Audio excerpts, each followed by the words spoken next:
Thanks for joining us today, and welcome to OpenInfra Live, the Open Infrastructure Foundation's weekly, hour-long interactive show where we share production case studies, open source demos, industry conversations, and the latest updates from the global open infrastructure community. We are live here every Thursday at 14 UTC, streaming live to YouTube, LinkedIn, and Facebook. My name is Kendall Nelson, and I will be your host for the day, again, to talk about all things Xena, the 24th on-time OpenStack release. As I mentioned, we're streaming live, and we'll be answering questions throughout the show, and we will try to save some time at the end of the episode for Q&A, so feel free to drop questions into the comments section throughout the show, wherever you happen to be watching us, and we'll answer as many as we can. But before we get started, I've got big news this week that I am so excited to share. Yesterday, we announced that we're going back to Berlin next year for our first in-person summit since Shanghai, actually.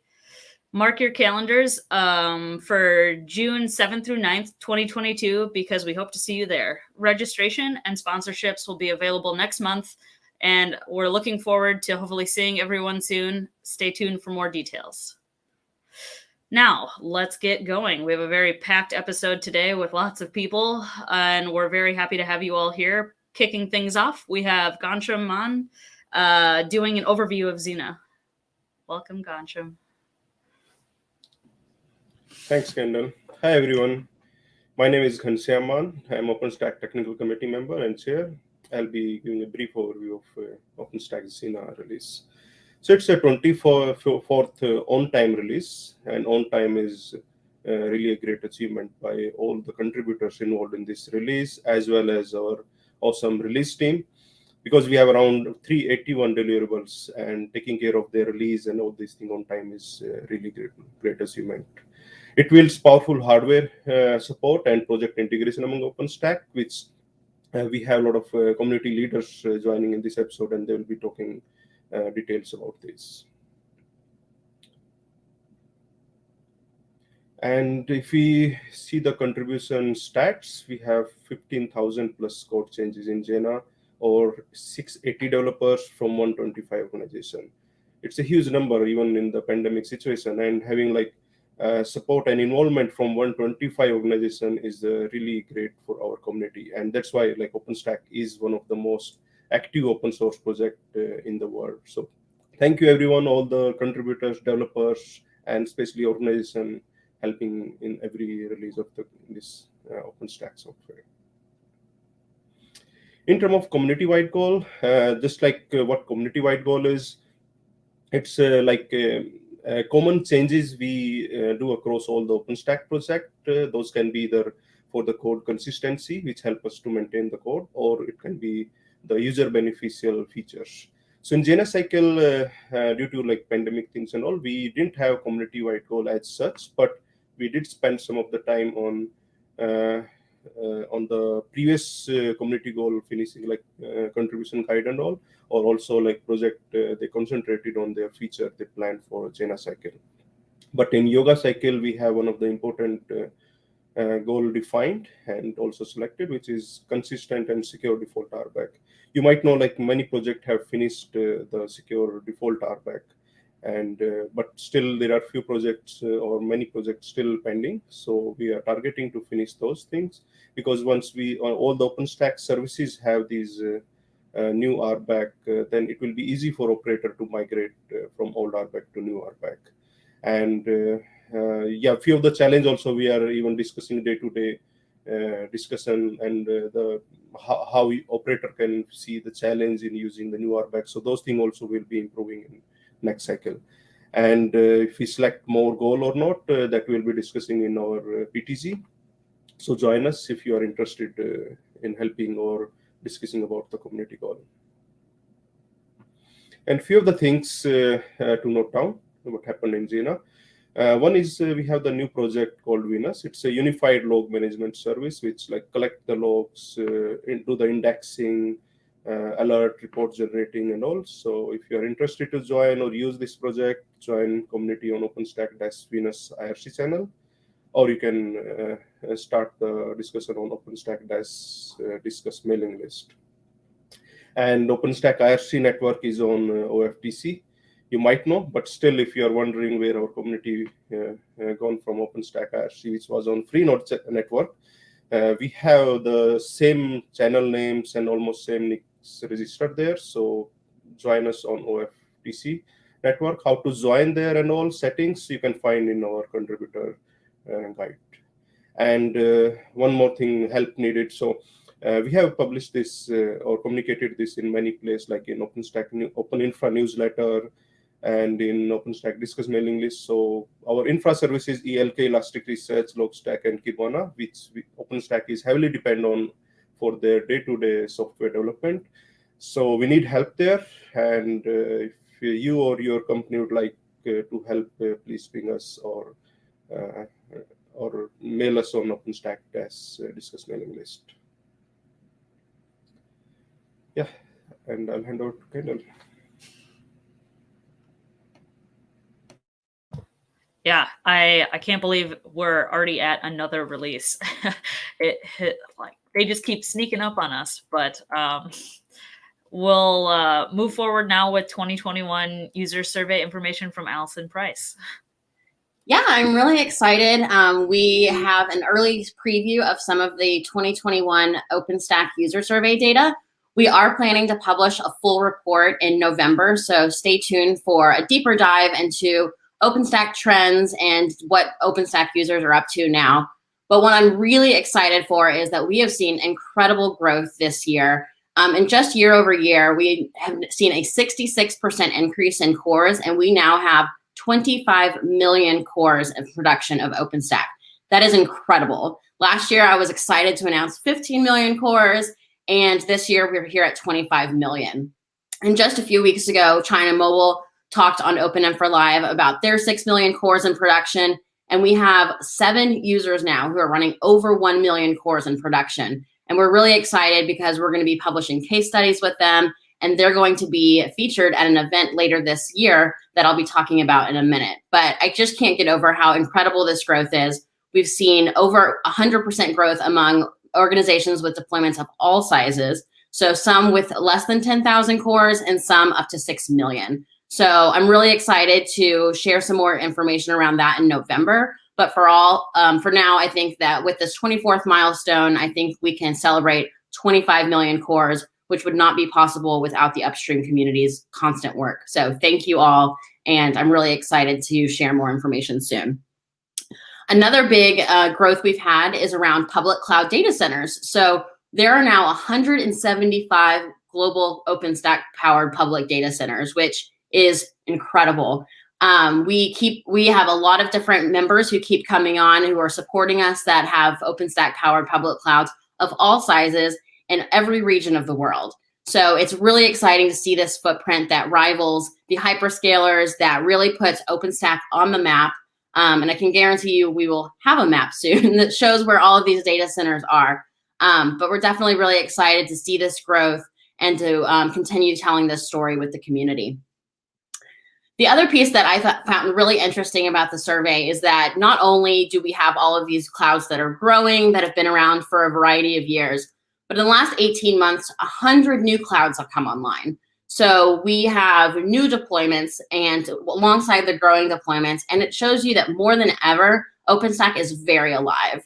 There are operators all around the world who are deploying OpenStack at all different kinds of scale. And some are just coming online and just getting their feet wet, and others are just bringing another cloud online. So it's really cool to see a wide range of deployments, and getting to share those stories soon is something I'm personally really excited about. Alongside Xena this week, we've been talking to a lot of different press, and we have been getting some really great coverage, actually. So one of the things that I want to encourage everyone to do is check out some of the articles that have been published. Kendall, who's hosting today, provided an overview of Xena to our press community, and they were also astounded by not only that we have 24 releases now, but also just this incredible growth and this incredible momentum coming out of the open infrastructure community. So I personally just want to thank everyone who puts in all of the work between building OpenStack, running OpenStack, and supporting the community as an Open Infra Foundation member. We just had Microsoft join this year. We've had dozens of other organizations join this year as well, and we'll be hearing from a lot of them soon. Speaking of our members, I do want to say a huge thank you to them. With the OpenStack growth is not possible without the support of the OpenInfra Foundation members. We rely on them to continue growing the community and to continue growing this global footprint of OpenStack in production. So if you and your organization want to be involved in bringing the next 25 million cores of OpenStack into production, please go to openinfra.dev/join. We'd love to talk to you. We'd love to learn your OpenStack strategy, and we'd love to get you plugged into the community. Later this year, one of the other opportunities for your organization to share what you're doing with open infrastructure and OpenStack specifically is through the Super User Awards. We will be announcing the winner in November, but the deadline to submit is next week on October 15th. I think that's a week from tomorrow. Sorry, quick math.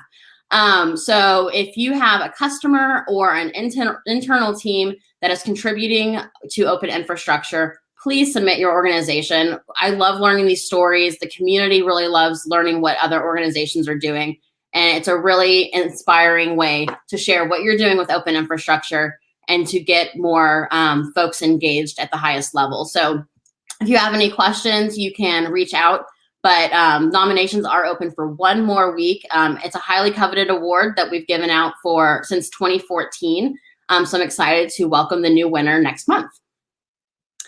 And so I keep talking about next month. So what we're doing next month is the OpenInfra Live keynotes. So you're tuned in right now to our weekly show, but on November 17th and 18th, we're doing a special edition that will be our big annual event this year. Kendall mentioned we're going back to Berlin next year, but this is going to be our virtual get-together for the entire global infrastructure community. Registration is live and free at openinfra.live. So please join us. We have some great sponsors lined up, some great speakers, including some of those 1 million core users that we're excited to talk about. So it's definitely going to be a packed agenda, and I couldn't be more excited to kick it off with the global community. But for now, I think we're ready to get back into Xena. So I'm going to pass it back to Kendall Nelson to run the show. Thank you, Allison, for all that awesome data. I cannot wait to see more numbers next month. I like hearing that there are so many people running over 1 million core installations of OpenStack is just insane. We do have one quick question from the audience regarding yoga, actually. So where is it? I lost it in the list. Ganesh Kadam from LinkedIn actually asked, how can one get into contribution before the yoga cycle? So maybe Ghansham, being the head of the technical committee, did you want to answer this quick before we jump in? Yeah, sure. Yeah, we have a lot of ways you can get involved in communities, and one of the quick ways. Every repository you have the contributor guides, and there you have the details about each team process, where their team lives, how you can contact them, and what are their plans or feature roadmap or low-hanging fruits you can get involved.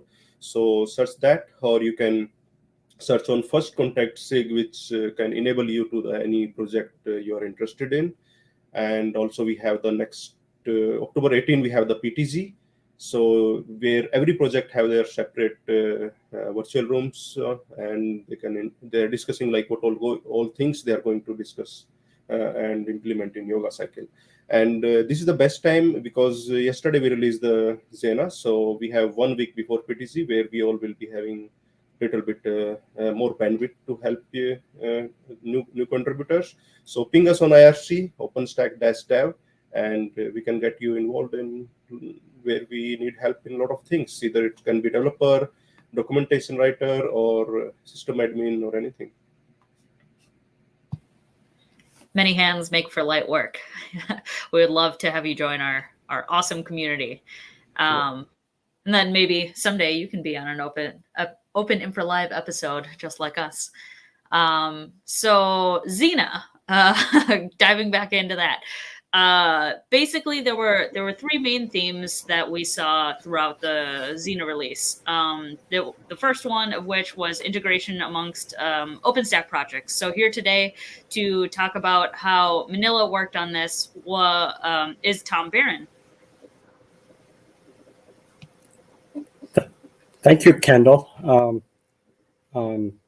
We can show the slide with Gautam's name on it, and I will explain that I'm not Gautam. The discerning viewers will note that I'm not Gautam Pacharavi. He is our PTL, who is taking a well-deserved break before the project team's gathering starts up and the design kicks off for the yoga cycle. And I used to be PTL, so I'm filling in for him. Manila is the shared file system service for OpenStack. And it's about half as old as, a little over half as old as the OpenStack itself. So one of the things that was kind of we'll talk about technical debt later, but one of the things missing in Manila was inclusion in the OpenStack client and the OpenStack SDK. It wasn't done for us when these were developed. And we've had a request for this from people for several releases now, from back when I was PTL. And it was hard to get momentum on it. But Gautam was very creative in this cycle. And as a result, we have support for almost all the shared file systems API resources in the OpenStack client. So if you can say OpenStack, in addition to say OpenStack volume or OpenStack server, OpenStack network, et cetera, there's an OpenStack share section for commands about the shared file system service. And these resources are also available through the software SDK. This makes for a much more, helps Manila integrate with the rest of OpenStack and gives users a unified experience. I mentioned that Gautam was creative about doing this, and this ties into how integrating with OpenStack also, which is we had an outreachy intern, and we had 3 students from Boston University who are senior design students signed up with Manila. And rather than just churning out this stuff with the existing people, we had a bunch of people design how to do the API resources, how to integrate with the client. And our interns did the bulk of the coding. And this, they learned to work with the community. They learned to use the tools like Garrett. And it went beyond Manila itself, because many of them may go on to work on other parts of OpenStack. We are continuing this in the yoga cycle. We have a bunch of interns from Northeastern University who will be joining us. And we're going to finish off the missing, more esoteric resources that we hadn't hit in this cycle. Another big feature in this release was live migration of what are called share servers, the effectively virtual machines. They may be vendor supplied or whatever, that provide share service, and they can be live migrated. And the tricky part of that was moving their network around with them, the network allocations, and we can seamlessly do that with the Neutron networks as well. There are a bunch of other features that we'll mention when we talk about technical that we could go into as well. I think that's pretty much the summary right now. Oh, I'll just say in terms of participation, come over to Manila, get on OFTC, and come on to OpenStack Manila channel. We're a very friendly bunch and have a reputation for being an easy, good way entree into OpenStack, even if your ultimate interest is in another area. Thanks. Back to you, Kendall. Thanks, Tom. I can definitely agree that Manila is full of awesome people, not just Tom, obviously, but more people as well. I actually have had the privilege of helping Gotham and Victoria Martinez de la Cruz help mentor the students that Tom had mentioned. So it was very cool to see one of them actually go on to get hired by Red Hat once she graduated from Boston University. So an awesome program and an excellent group of contributors over in Manila. Moving on, we have more discussion of integration amongst OpenStack projects with Glance. And here today to talk to us is Dan Smith. Glance is full of awesome people too. I feel like I need to say that now. I'm going to talk about Glance's new user quota feature, which uses Keystone Unified Limits. A quota on a resource requires kind of two elements. It requires a limit and some amount of consumption of that resource. And usually projects have to implement kind of both of those elements in order to provide a quota. Keystone now has this centralized limit functionality, which allows you to store those limits, the limit side of that equation in Keystone in one particular one place, and have the other projects use that as part of their quota enforcement. So Keystone does this by storing two pieces of information. One is a registered limit, which is kind of the definition of the limit as a named thing associated with a particular service and with some default resource cap.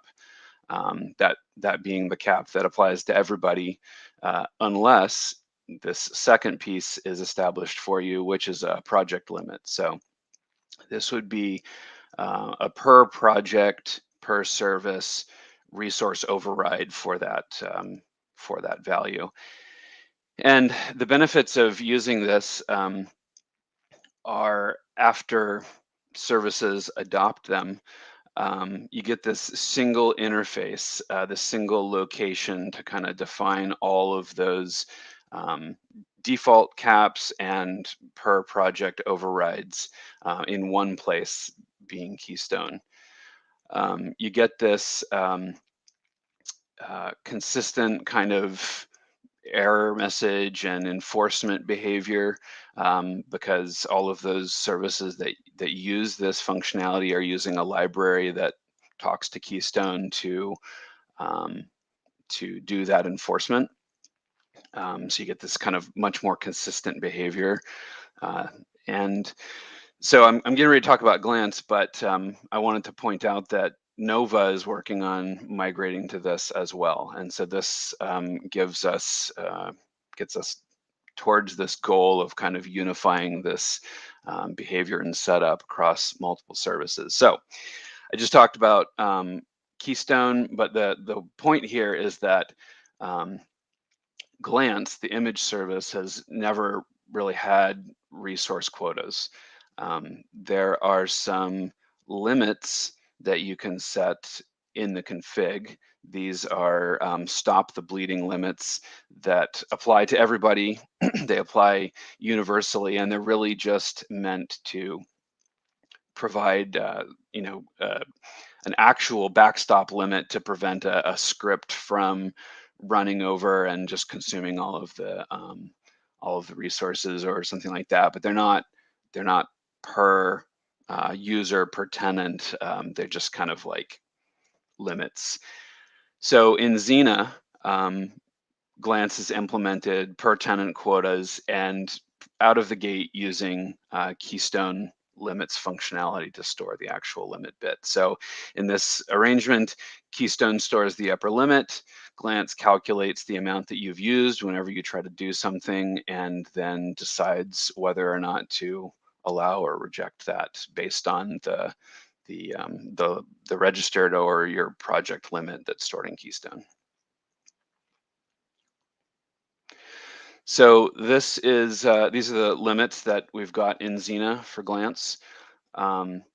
Image size total is the limit on the total amount of storage space that all your active images can consume. So this is kind of like the most straightforward thing you would imagine.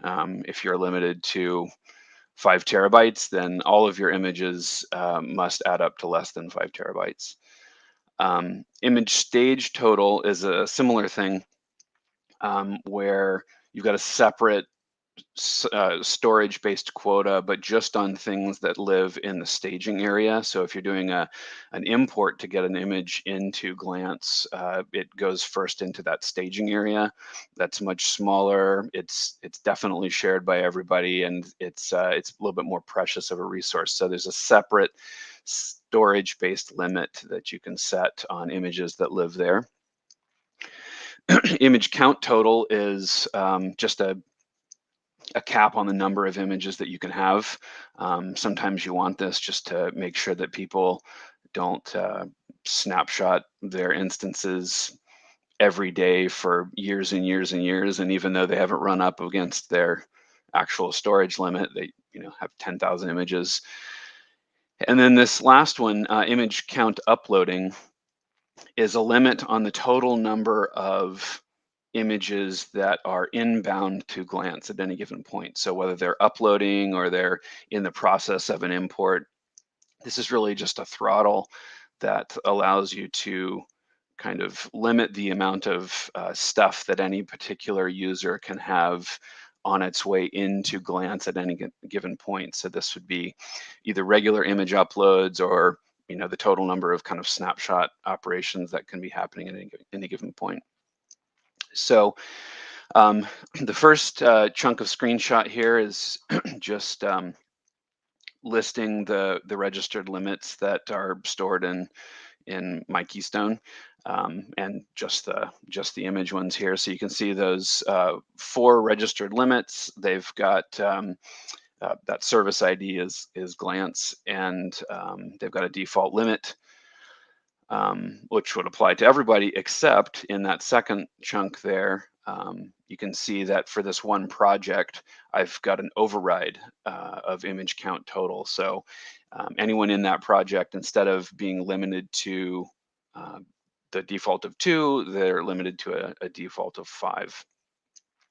And the last little strip down there is just kind of what it looks like when you run up against this with Glance if you're trying to do an upload, and this shows the kind of standardized error message that we get from a service that uses this library and unified approach, where you get a limit message with the name of the thing and how much you've used and how much you've gone over and how much you're trying to consume at any given point. So that's it for me. Like, quotas, I know, are not the most glamorous thing in the world, but it's awesome that we're actually standardizing across the projects and making use of Keystone to do so. So thank you very much for sharing all of that. Our next big theme throughout Xena is support for advanced hardware features. So we will start with the Nova project and have Gibby talk about some of the things that happened there this release. Yes, thank you, Kendall. So this will be a common theme in the next couple of leaders from the next couple of project leaders. We worked on integrating Cyborg managed SmartNICs into OpenStack, and it has a long history how it was going. We started integrating Cyborg to Nova already in the OSU release, and there we supported basically plugging any kind of Cyborg managed accelerators via Nova flavors with limited support on lifecycle operations on those VMs. And then in later releases, like in Wallaby, we added support for other lifecycle operations like shelf and unshelf with accelerators. But those accelerators could be actual SmartNICs. And then there was a need that those SmartNICs are represented as Neutron ports, because Neutron is our networking project. So this required an integration between 3 projects, Nova, Neutron, and Cyborg. to have a representation of SmartNIC all the way in OpenStack. So, as I said in the past, or first we supported Nova VMs, Nova servers with Cyborg accelerators via Flavor Extra spec. But when this is a NIC, then they wanted to represent that as an actual Neutron port.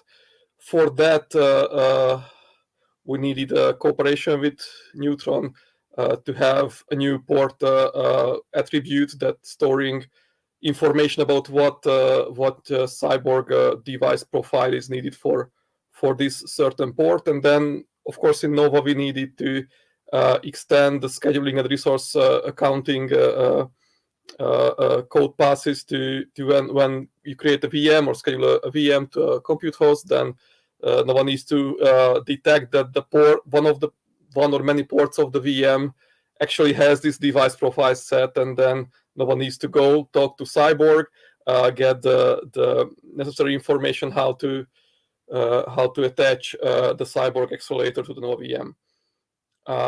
We still have limitations in Xena, so you can create servers and restart servers and post them, and many simple operation is possible with Cyborg accelerators or Cyborg SmartNICs in Xena, but you still cannot do resize migration and live interface attach to those VMs with SmartNICs. That was what I wanted to share from Nova perspective from this feature. It's no easy thing to get three big projects like Nova and Neutron and Cyborg to work together to land a feature like this. So that's thank you for all of your hard work and to all of the project teams that have made this happen. So continuing on with like Neutron things, we have more hardware features. And next up, we have Lajos Katona to talk about what Neutron accomplished in Xena. Yeah, hi. Thank you very much. Yeah, actually, for Cyborg integration, in this cycle we have no jobs. So as Gibi mentioned, the big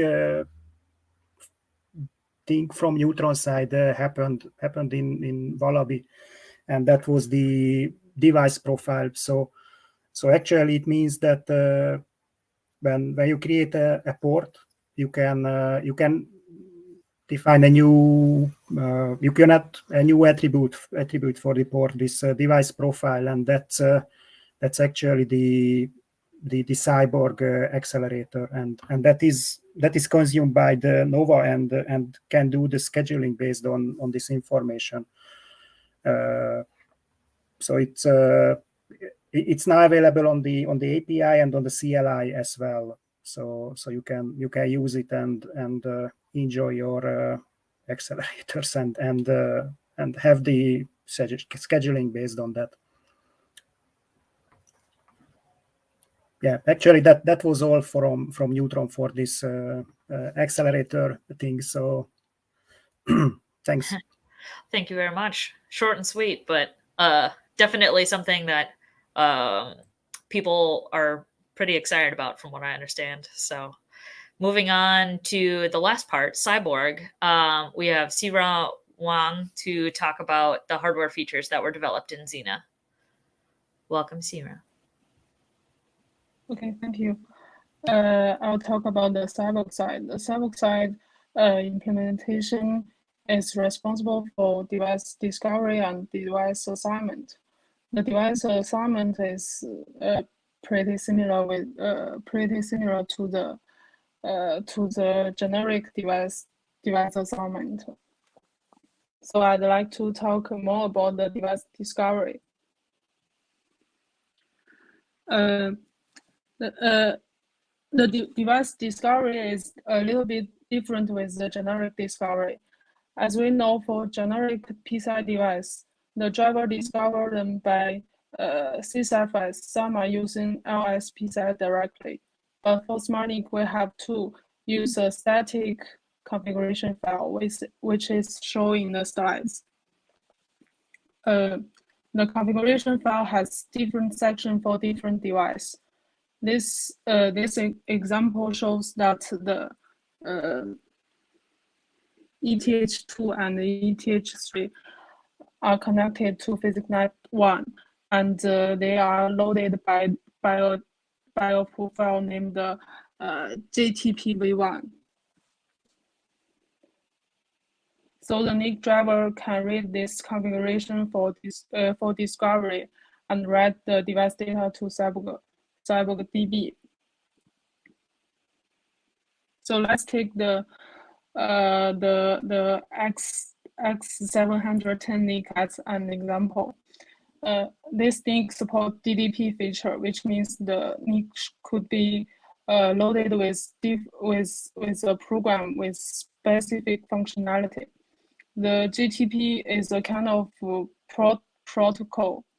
The function here means that the NIC is loaded with program, which allow the package of the GTP-v1 protocol be parsed and be classified on the NIC instead of on the CPU. So this will accelerate the packet processing and free up CPU resources. So if the NIC is loaded by another profile, the function name should be different. So I have also pasted some link about the DDP features details, and also there is a test report about the NIC driver. This report includes all the operation to boot up a VM with this NIC. And last, the admin should create the device profile like what we do for other PCI device, so that neutron port can use it in order to select the right NIC. Yeah, I think that's all from Cyber's side.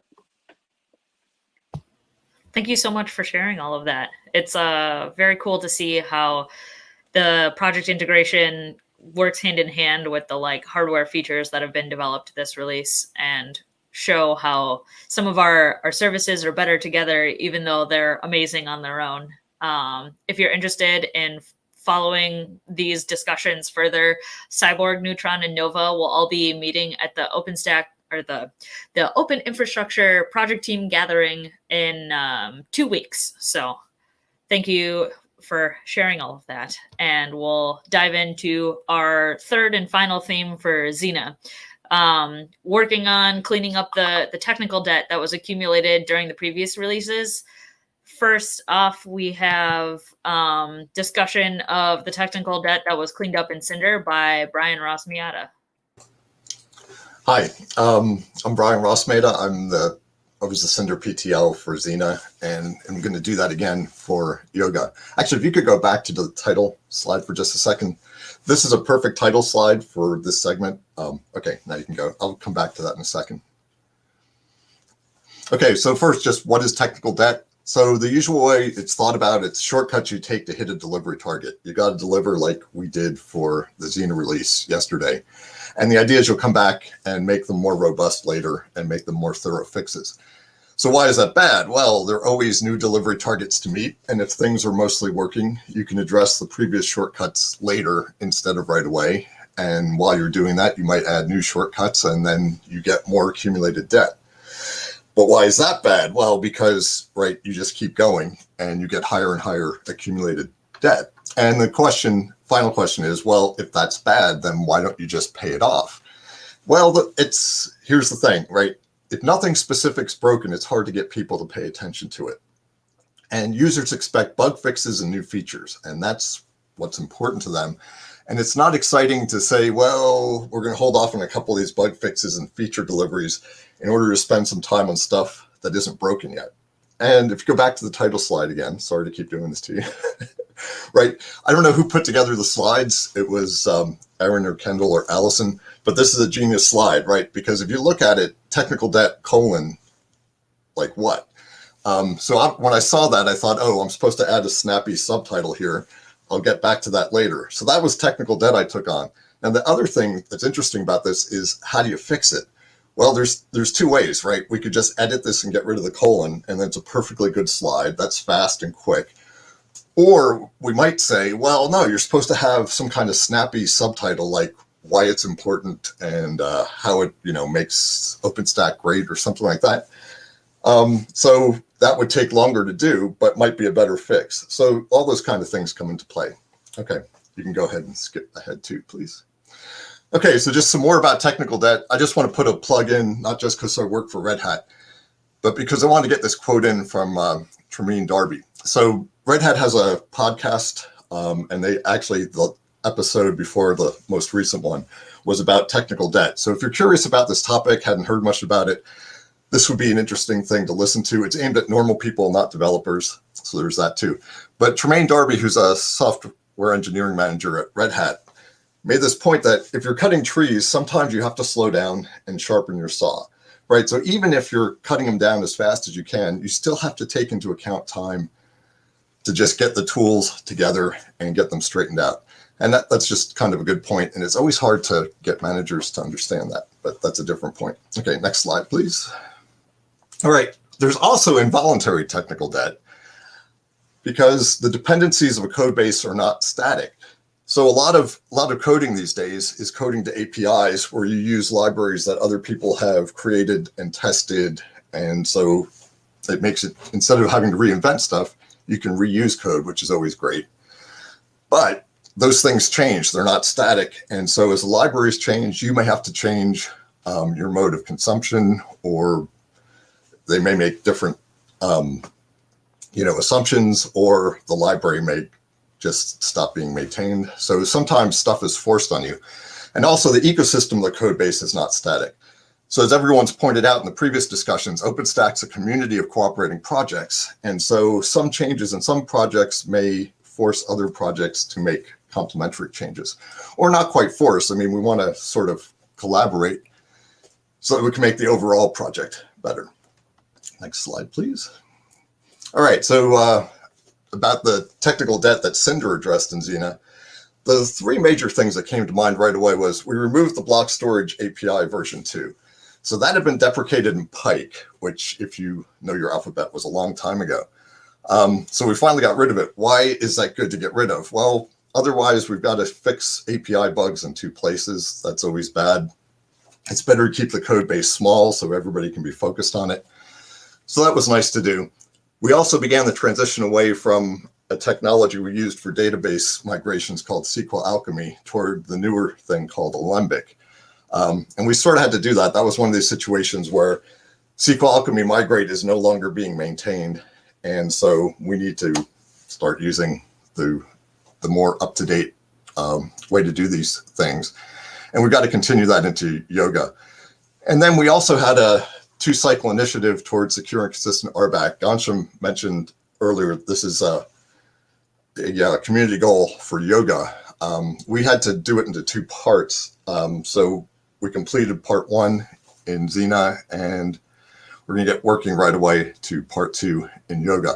If you're interested in what these are, please see the Xena release notes for Cinder, because we discuss these in detail, and they have links into the documentation where more of this stuff is explained, particularly the way we're implementing secure and consistent RBAC in 2 stages.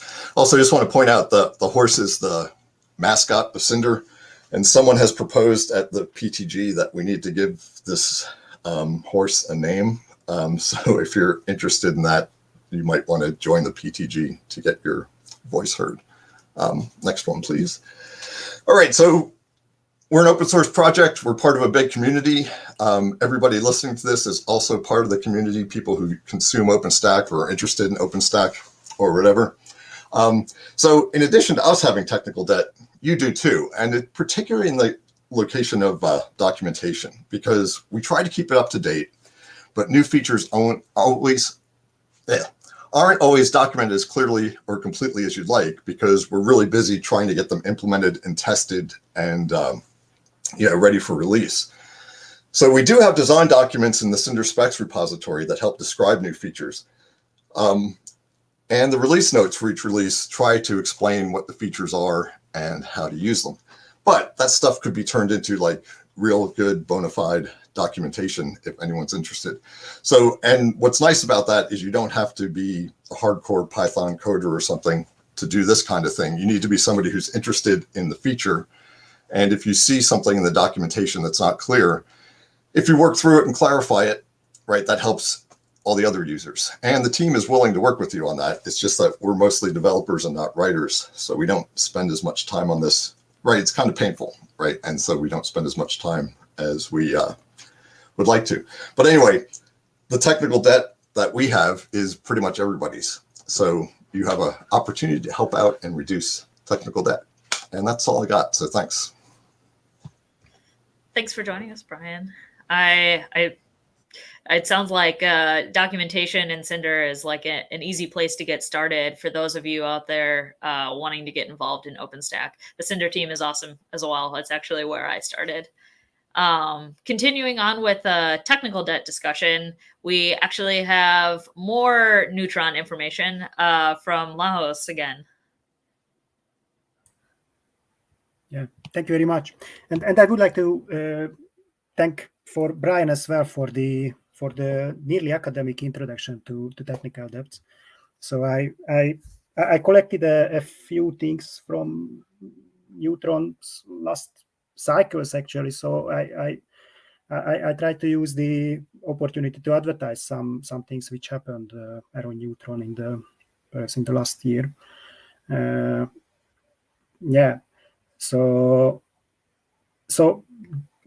actually, it's really true that these things can happen in a long with long history.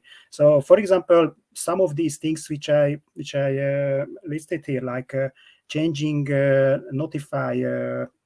notifications from publish to notify, and changing from unstructured quarks to callback objects, that perhaps was started in Newton's cycle, and it happened actually in this cycle that we finished it. So it was really a long story, and actually it's I think a little specific for Neutron for all these long stories, because Neutron has a chance to support many drivers, and it has a really interesting ecosystem of stadium projects and more or less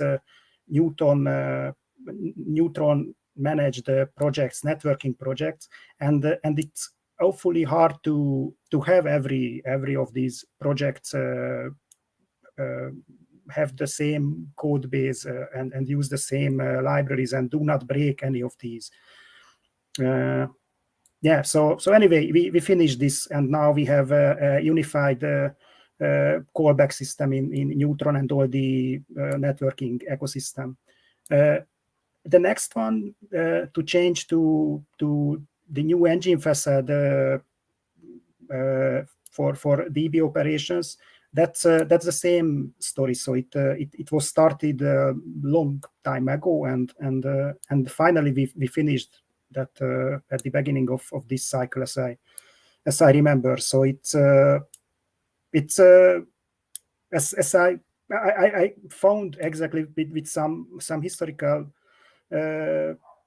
job to the original RFE, which was proposed to change the DB operations, and I think this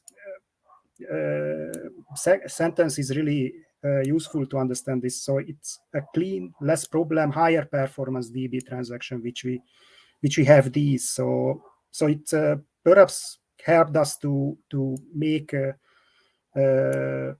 Neutron operations a little faster. Yeah, we can jump to the next slide, please.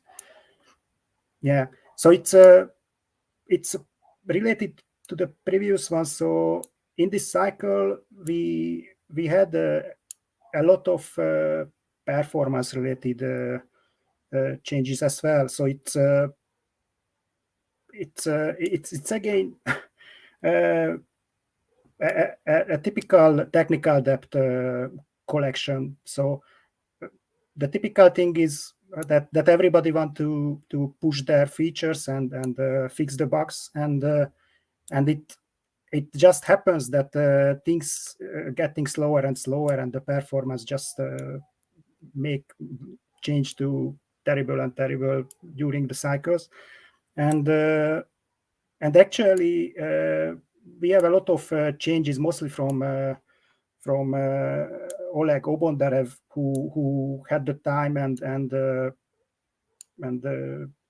mind to fix and find the root cause of a lot of these things.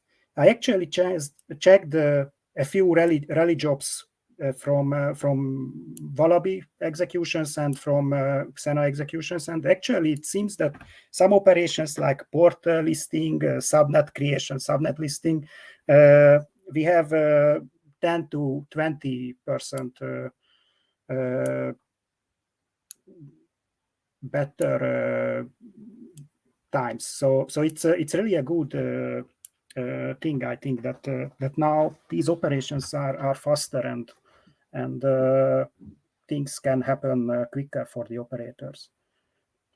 Yeah, we can move to the next slide. Thanks.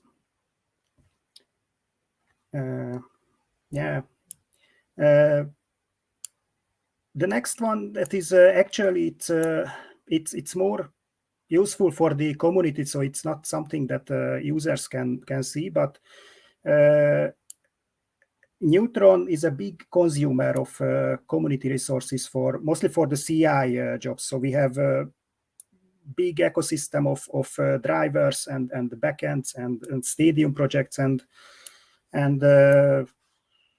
yeah, it just happens that everybody wants to test his features, his backends and things. So it was a big effort to more or less clean the jobs and reduce the job executions to keep resources free as much as possible. But it seems that it will be a long-term thing, because I just read a report from the TC that we are still one of the biggest users of infra resources. So it seems that it will be really a continuous and multi-cycle effort to keep an eye always on what kind of jobs we execute and for which changes. Yeah. Actually, the next few things are just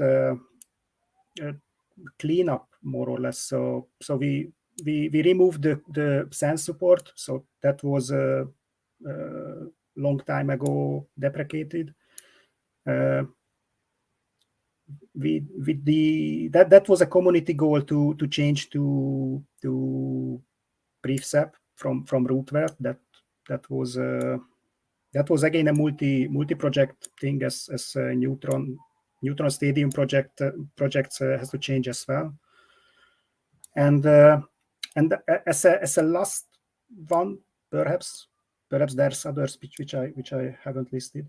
That Neutron client, Python Neutron client CLI code was long deprecated. So if you executed Neutron netlist or similar commands, you got an ugly deprecation warning, and now it's time to finish this. So in the next cycle, in the Z cycle, we will delete the Neutron client CLI code, because we finished the last gap, which was in the past to move finally to OpenStack client. So if you use OpenStack client now, you can do everything what previously you can do with Python Neutron client. Yeah, that's it for Neutron and what we have done for technical debts. Thank Thank you you very much. Yeah, thank you for covering all of that.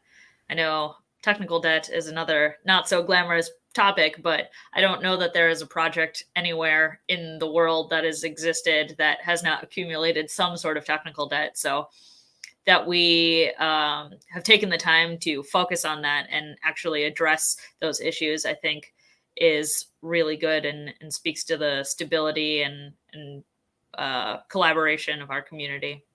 So obviously, these were not the only things that happened in Xena. There were a number of things, other highlights that happened for a variety of the projects can be seen at that first link, the releases.openstack.org/Xena/highlights. But if you want to go even more verbose than that, you can read the complete release notes at releases.openstack.org/Xena. And if you're interested in, diving in and reading about the new features and deploying Xena, maybe go check out the documentation there at docs.openstack.org/Xena. Otherwise, yeah, go download the software and get going with it. Obviously, now that we've wrapped up Xena, we need to move forward and start looking at yoga. So I'll invite all of our speakers today to turn their videos back on and maybe talk a little bit about what upcoming plans are for discussion at the PTG or just what's going on for yoga, whoever wants to start. Yeah, I can start a little bit. So yeah, if people are not aware, on OpenStack-discuss mailing list, most of the project has pasted their Etherpad link. So Etherpad is the place where we are collecting the topics to discuss per project, and you have the PTG schedule also. So in terms of the TC, I can say we are having a great topic to be discussed. Like we are going to have a cross community with Kubernetes also, where Kubernetes steering committee people will come and will discuss about the cross community things. And few of the, like one of the interesting topic we have about introducing or discussing the project levels in OpenStack, and a few more like technical depth in TC in terms of the having the common and consistent things to be done across project.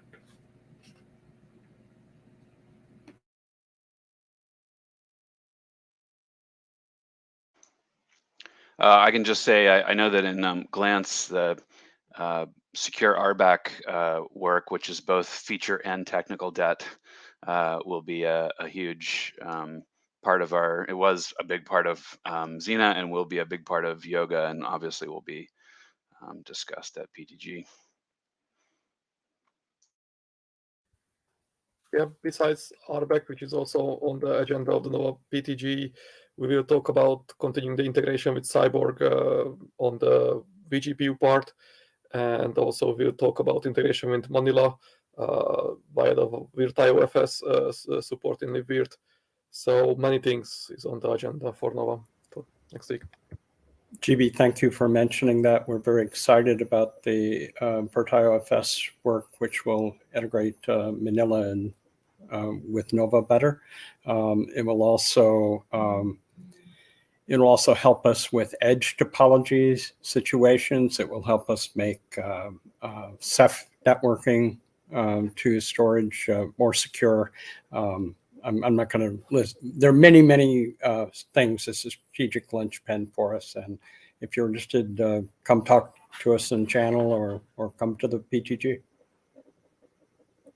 I'll mention also a number of people probably starting to introduce FIPS compliance, and we'll be talking about that. So that's probably of interest even outside the US is something that may matter to your customers. Yeah, and Cinder, I think I mentioned earlier, we're going to continue working on the secure RBAC stuff and want to complete that. We don't have anything major planned. We're in a similar situation with Neutron where we have a lot of third-party drivers where we can't test our software. So we rely on the vendors to actually run all the tests for us. And they've been good about that in the past, but they go through these peaks and valleys of compliance and keeping things going, and we're hitting kind of a valley. So we're going to be focusing on trying to revitalize the community and get them, running those CIs so we can check all our code on every check-in like we're supposed to. Awesome. Were there any discussions coming up with regards to Cyborg in Yoga that you wanted to talk about, Shimran? For Yoga release, we plan to add more device drivers, and we have also a cross-project discussion with Edge Computing Group during the PTG. Awesome. Yeah, there will be lots and lots and lots of good discussions at the PTG, and I think it's not this week, it's next week. Jeez, time flies. But time also flies because we're just about out of time in this episode. So I want to thank all of our awesome speakers and presenters today. We really appreciate you joining us, and also to the audience for the questions that you've asked throughout the show. I absolutely cannot wait to see all of you awesome people in Berlin again in the upcoming June. Maybe this time we'll be able to go to some beer gardens and chow down on currywurst and all of those good things that Berlin has to offer. Next week, we have an awesome episode lined up that we're super excited about. Join us as we discuss the large-scale OpenStack neutron scaling best practices with folks from Exaion, Ericsson, Red Hat, Stack HPC, VexHost, and Bloomberg. Another very full episode. It will definitely be one you don't want to miss, so make sure to subscribe to your preferred platform. Also, remember that if you have an idea for a future episode, we want to hear from you. Please submit your suggestions to ideas.openinfra.live, and maybe we'll see you on a future show. So mark your calendars. Hope you are able to join us next Thursday at 14 UTC. Thanks again to today's guests, and see you all next week on OpenInfra Live. Bye-bye.